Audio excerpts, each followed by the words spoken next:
Verseau et bienvenue sur ma chaîne. Merci beaucoup à vous d'être là. Bienvenue à tous les nouveaux abonnés.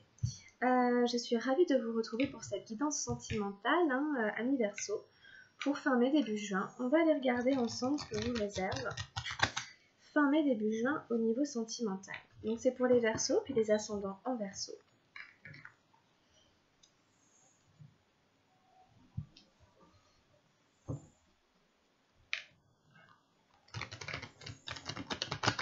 J'espère que le déconfinement s'est bien passé pour la grande majorité d'entre vous.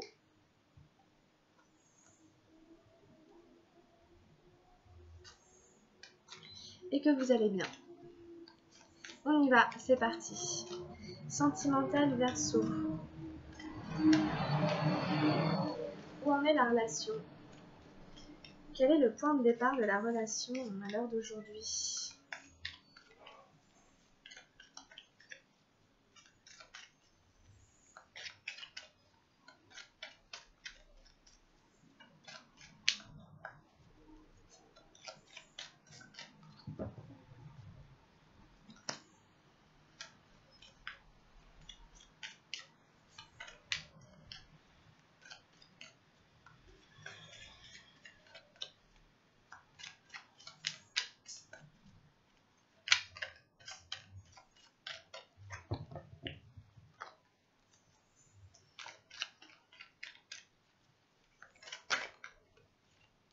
Allez, on y va, c'est parti.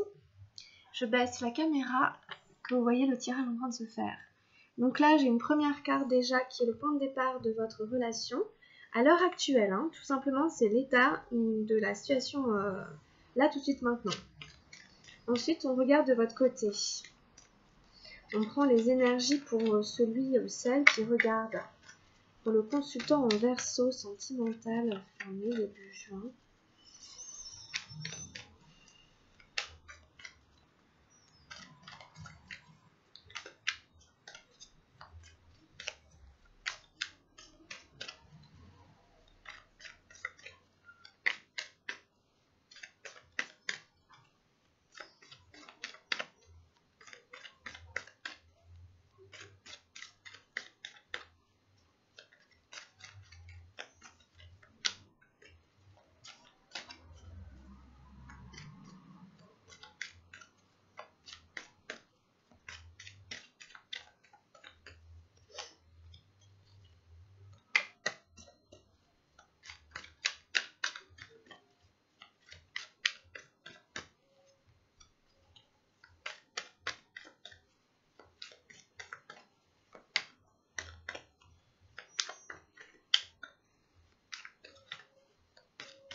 En face, le partenaire ou la partenaire, vous adaptez en fonction de votre situation.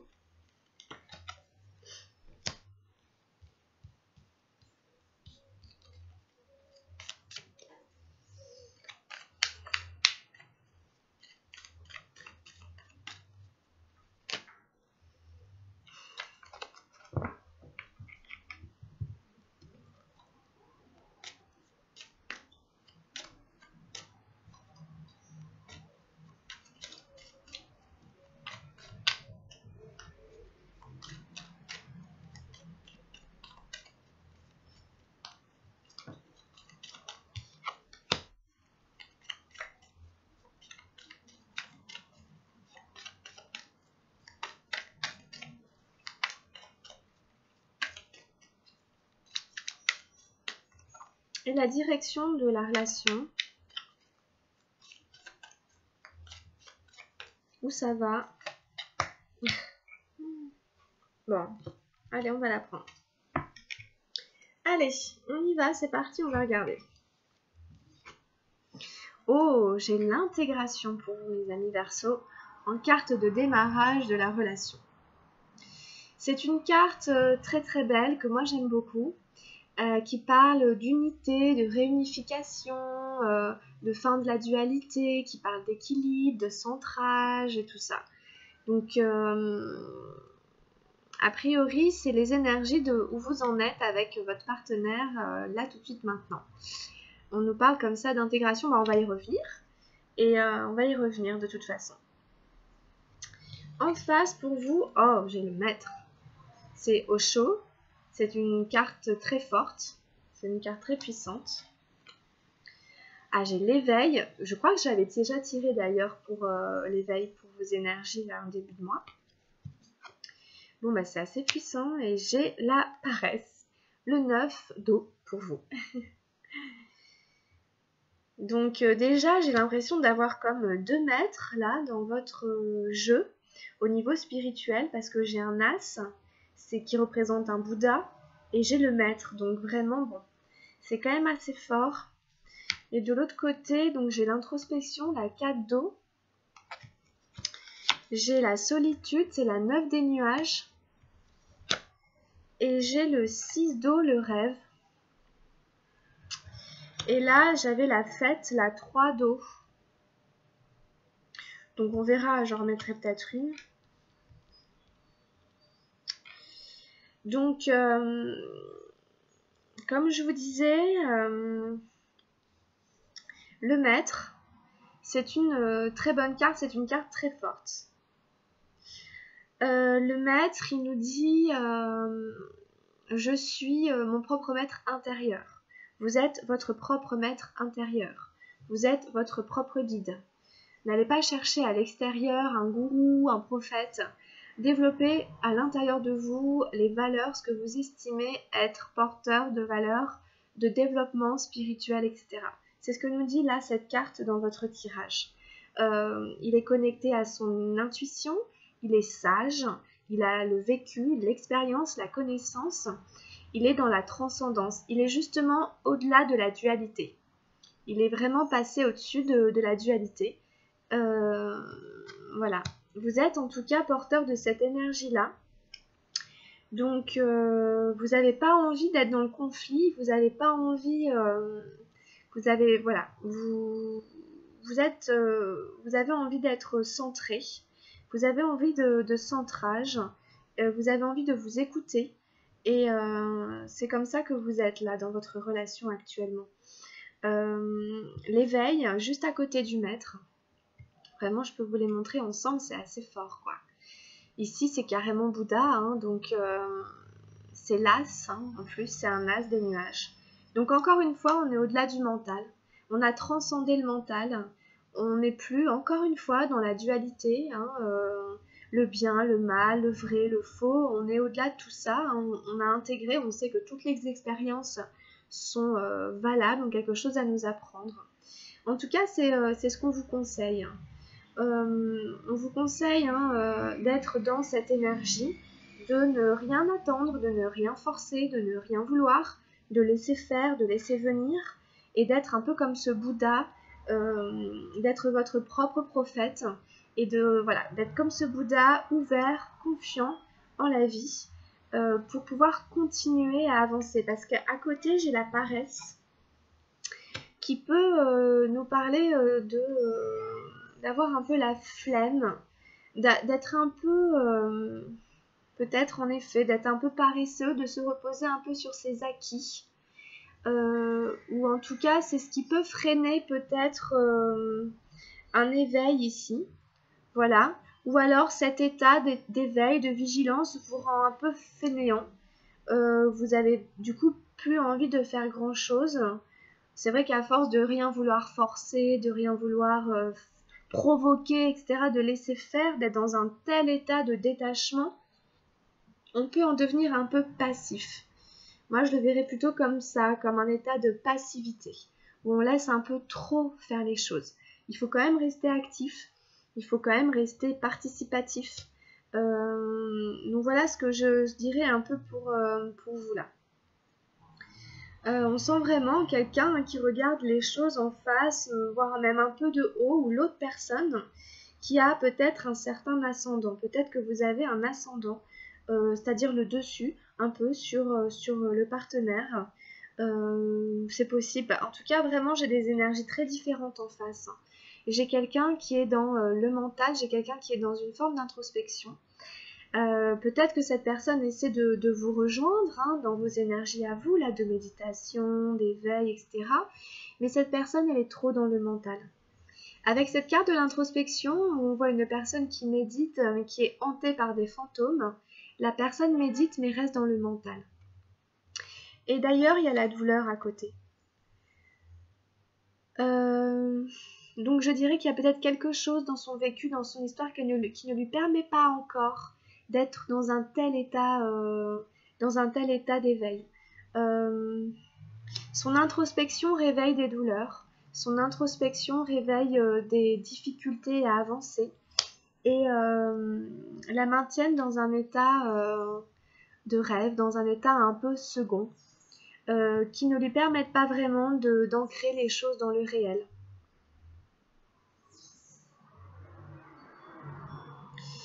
C'est un peu rêver sa vie. Là, on rêve sa vie, quoi. Mais c'est difficile hein, pour la personne en face de vous. Hein. Franchement, j'ai des cartes difficiles, c'est pas marrant. Y a une notion de solitude aussi qui ressort à travers les cartes, à travers les 3 cartes de toute façon, mais déjà à travers principalement la douleur ici et le rêve. Puisque dans le rêve, hein, cette personne, elle regarde le rêve bleu ici, mais elle est toute seule. Hein. Elle est toute seule à regarder son rêve comme ça, et puis elle est vraiment dans des couleurs, ben voilà, vert cacadois, franchement, hein, la réalité qu'elle vit est pas drôle. Hein. Donc, et le rêve, c'est le rêve bleu, hein, c'est un rêve, ça n'est pas ce qu'on vit dans la réalité.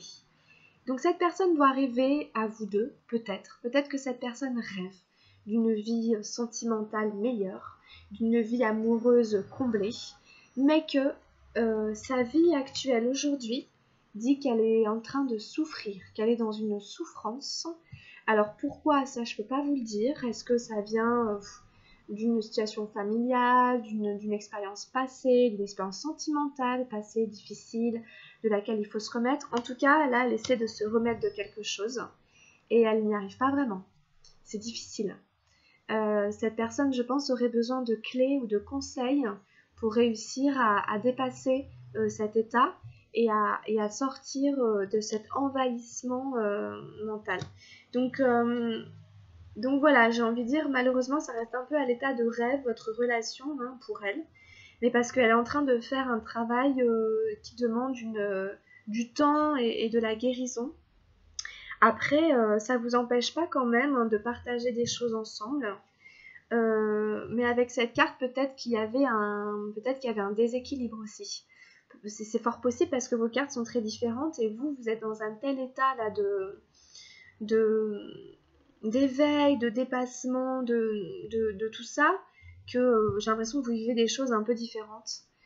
Et il devait y avoir un déséquilibre, hein, où on vous parle du coup de recentrage, hein, on vous conseillait un recentrage, et la direction que prendrait, hein, ou que prendra la relation, j'ai la fête qui était tombée, c'est la numéro 3 d'eau. C'est de la gaieté, c'est de partager des moments de fête, de joie, c'est la communion. C'est vraiment se retrouver entre amis, avec des gens qu'on aime, qu'on apprécie, ou à deux, avec votre partenaire ou quoi, pour vraiment fêter la vie, quoi. Donc peut-être que le conseil, parce que c'est vrai que c'est quand même un peu lourd à certains endroits, bah, c'est-à-dire que vous qui êtes dans un truc très spirituel et l'autre qui est vraiment en pleine réflexion, peut-être mettez un peu de gaieté, peut-être mettez un peu de joie, allégez un peu tout ça en vous disant allez maintenant on fait la fête, on sort, on va se promener, on met tout de côté, on oublie tout. Et puis c'est pas parce qu'on est un ascète, c'est pas parce qu'on est, enfin pas un ascète, mais c'est pas parce qu'on est quelqu'un d'évolué spirituellement qu'on se prive des plaisirs de la vie, hein. Évidemment, hein, même quelqu'un qui est au contraire, ici le Bouddha et Osho, etc. ont toujours parlé, prôné la joie, etc. Voilà, faites-vous plaisir, c'est vraiment très important. Faites-vous plaisir, restez vraiment dans une dimension comme ça. On se fait plaisir, on sort, on va s'amuser de quelque manière que ce soit, en allant jouer de la musique, en partant vous baigner, en faisant un pique-nique je ne sais où. Voilà, ouvrir un peu le champ, sortir un peu de ça, et ce serait le conseil ici, hein, ou en tout cas la direction. En tout cas, c'est quand même la direction hein, que ça va prendre. Hein. Donc, je pense que ça va bouger. Hein. Je pense que ça va changer. Hein. Vous allez réussir à aller vers quelque chose de plus léger, de plus joyeux. Pour fin mai, début juin, alors on prend un conseil avec le tarot de la transformation. Pour vous, là, les amis Verseau, par rapport à votre relation sentimentale, là, fin mai, début juin, on demande un conseil... Ah, bah c'est le jeu. C'est drôle, hein, parce qu'on a la fête, on a le jeu. Ça m'étonne pas, je trouve que c'est assez bien placé. On va aller la regarder. Ça parle de pas trop se prendre au sérieux, de pas prendre les choses trop au sérieux, hein, et de rester dans une énergie hein, comme ça, de jeune, de jeunesse, de fou, quel que soit l'âge que vous avez. Il n'y a pas d'âge hein, pour être dans le jeu. Hein. Le défi posé par Krishna à Argma. Votre mental est continuellement en train de jouer et tout cela n'est qu'un rêve dans un théâtre vide. Tandis que vous méditez, portez votre regard sur ce mental qui ne fait que s'amuser, pareil aux enfants débordant d'énergie, qui s'amusent et courent partout, c'est tout. Les pensées surgissent et gambadent et ce n'est qu'un jeu, ne les prenez pas au sérieux. Même quand une mauvaise pensée se présente, ne culpabilisez pas. Ou si c'est au contraire une pensée très noble, une très belle pensée, vous voulez servir l'humanité, transformer le monde entier, amener le paradis sur terre, n'en nourrissez pas votre ego. Ne pensez pas que vous êtes devenu formidable. Ce n'est qu'une des facettes du jeu du mental. Parfois il s'élève, parfois il tombe, mais il déborde simplement d'énergie et prend toutes sortes de formes et d'apparences. Pour moi, cette carte, elle résume exactement vos deux tirages à vous et à la personne en face de vous. Là, on vous parle de l'autre.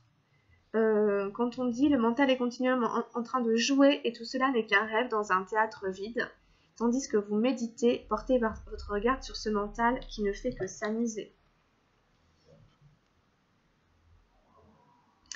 C'est ça. Donc, attention, en effet, mon mental, à ce que me dit mon mental, c'est les pensées qui jouent, les pensées qui se baladent, etc. Je ne peux pas me fier vraiment à mes pensées, ou en tout cas, elles ne représentent pas ce que je suis. C'est un jeu du mental. Ça pourrait servir à votre partenaire. Donc voilà. Ça nous parlait du rêve, etc. Donc c'est ça. Hein,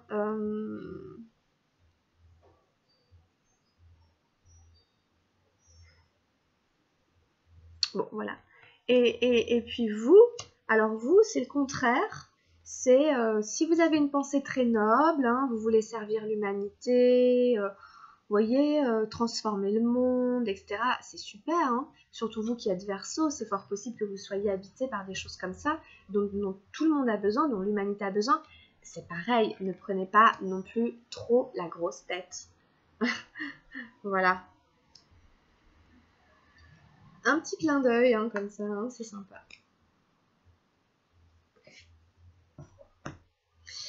On va aller faire un tirage pour vous maintenant, les amis Verseau, avec les anges de l'amour. Alors, qu'est-ce que les anges de l'amour auraient à vous raconter? Quels sont les conseils que les anges de l'amour auraient à vous donner pour vous, les Verseaux, par rapport à votre situation amoureuse, sentimentale? Voyons.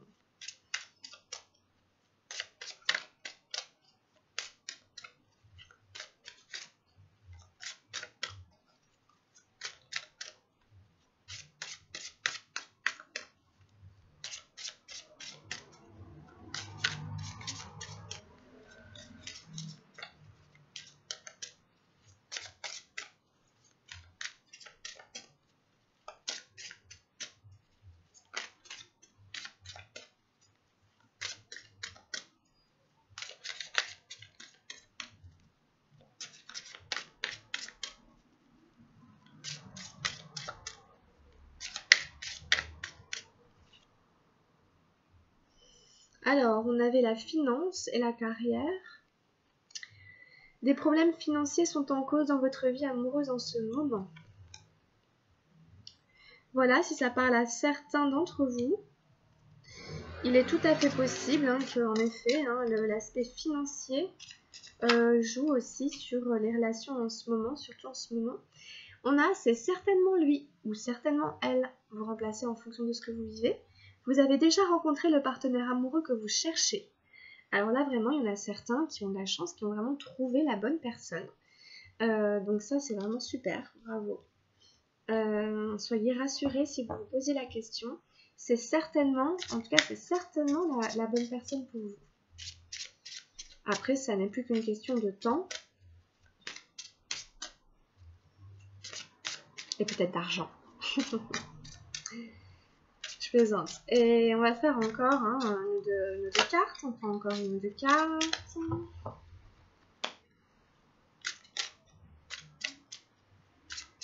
Et alors, quels sont encore les messages avec les anges de l'amour?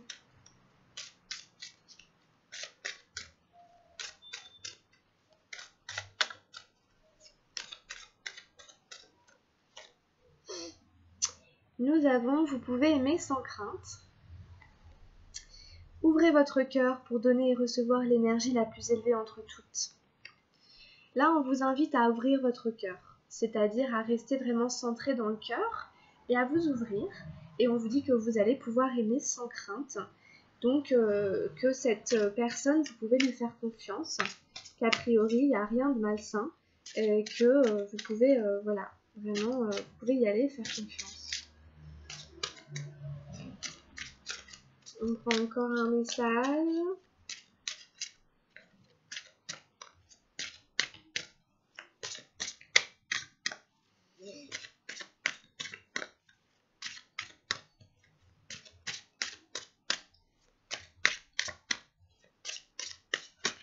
Oups, on a eu beaucoup trop, mais bon, on peut quand même les prendre. Nous avons le flirt, qui est une énergie assez légère, assez fraîche.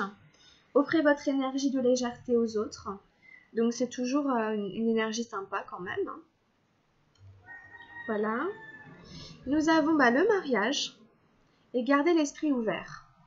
Donc si certains ont rencontré la bonne personne, comme une des cartes le disait, il est possible que la situation comporte un mariage à venir. Cette situation comporte un mariage, donc c'est possible que vous allez vous fiancer. Il y en a certains ou certaines, c'est possible que ça arrive. Et gardez l'esprit ouvert, votre âme sœur peut différer du type de personne que vous espérez rencontrer. Donc comme de toute façon on vous dit que vous pouvez aimer sans crainte, attendez-vous aussi à, si vous n'êtes pas encore ou quoi, faire des rencontres un peu inattendues et peut-être être surpris de rencontrer des gens et de voir qu'en fait derrière on s'entend très très bien avec des gens, on n'aurait jamais pensé que ça pourrait être quoi. Donc en tout cas, il y a de l'amour par là, il y a quelque chose qui plane, qui est assez sympa avec le tirage là, avec le tirage des anges de l'amour, à mon avis, c'est garder l'esprit ouvert. Vous pouvez aimer sans crainte, c'est certainement lui, etc. Donc en tout cas, il y a quelque chose de bien qui s'annonce, qui est quand même là autour. Donc c'est vraiment très sympa. Et puis on prend une dernière carte. Quand même, on va finir avec nos belles cartes des messages luminaires. Voilà. Pour vous, les Verseaux sentimentales. Je me libère. Voyons ce que cette carte veut nous dire. Je me libère de ces vieilles croyances qui m'ont été transmises de génération en génération et qui m'empêchent de m'élever davantage. Je retourne à la source. Tous ces codages qui me maintiennent dans la peur et dans le doute, en découvrant la vérité, je redeviens maître de ma vie et libre d'avancer. Si certains se sentent concernés par cette carte, qui moi me fait un peu écho peut-être à ce que vous vivez au niveau général, voilà, on vous parle de tout ça, donc laissez-vous inspirer par cette très très belle carte. Voilà les amis Verseaux, comme je vous disais, vous pouvez aller jeter un œil à votre guidance générale pour les énergies de fin mai, début juin, parce qu'elle est intéressante aussi, il y a sûrement des corrélations. Mais en tout cas, merci beaucoup de m'avoir suivi, merci à tous. Vous pouvez cliquer sur le petit pouce si ça vous a plu, et puis vous abonner tant qu'à faire.